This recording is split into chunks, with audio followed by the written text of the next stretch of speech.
Hello scribes, welcome back to my channel. I'm Pika Lee, and I like to talk about writing productively, writing more focused, and keeping your creative morale high.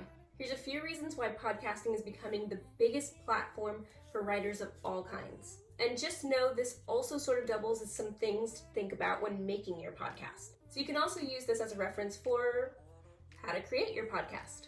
So it's personal. We all know that writing something that's ultimately basically your heart on the page is something you want everyone to connect with in some way, whether it's just meant to be amusing or hyper meta. Podcasting is the right opportunity to write something personal, entertaining, and it doesn't have limits to the type of content that you could pretty much put out there. Most anything is becoming trendy. Writing a podcast means that your episodes are going to be much longer than what maybe, let's say, putting out a YouTube video about something that you're passionate about. It's going to be longer time spent with that person on their daily commute, and that actually tends to be kind of the most appealing part of it. A lot of people who are making their daily drives really want to hear personal, insightful things that they can connect with as they're making their daily commute. So why not put yours out there? Which brings me to my next point, genres. There are no rules of what's being brought into this realm and this hosting space of podcasting. You have popular categories like fiction, nonfiction, documentary style. These have subcategories like satire, talk show, mindful meditation, politics, debate, trending topics, true crime, TED Talks, supernatural investigations, and a ton more. So here's your chance to write a unique take on a topic like poetry, unboxings, niche, or business advice type topics. I'll give you some examples of the ones that I like to listen to. Something Was Wrong. A documentary-style retelling of a woman's mentally abusive relationship with the perfect man, how she recognized the signs, and how she got out. Supernatural. A true crime series that pretty much focuses on what seems like murders with a supernatural element to it. And if you like crime junkies, it's the same person, Ashley Flowers, who is hosting this. And Every Little Thing, where listeners can call into a hotline and pretty much ask a question about anything that's been nagging in their mind for, I don't know, however long. Such as, why is pink for girls and blue for boys? Or why do auctioneers talk so fast? Lastly, I want to talk about how collaborative it is. Something I've seen taking place as someone who has two concepts currently being fleshed out for the podcast realm is basically how collaborative it is and is becoming.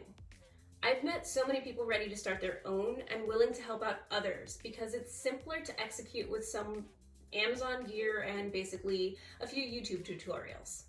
Not saying it's easy, but saying that it's easy to get prepared to actually record yours.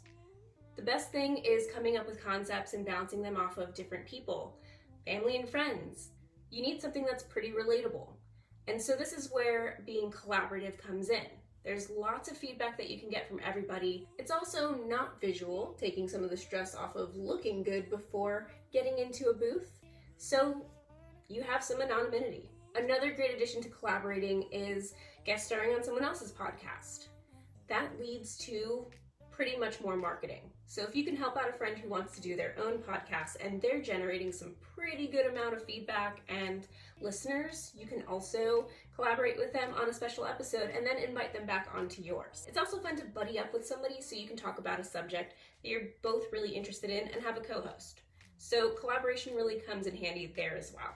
Of course, if you want collaboration outside of family and friends, there's always partnerships with apps like Screencraft, Rhode, or Austin Film Festival. These are websites and big names that have been running past and future competitions for podcasting scripts.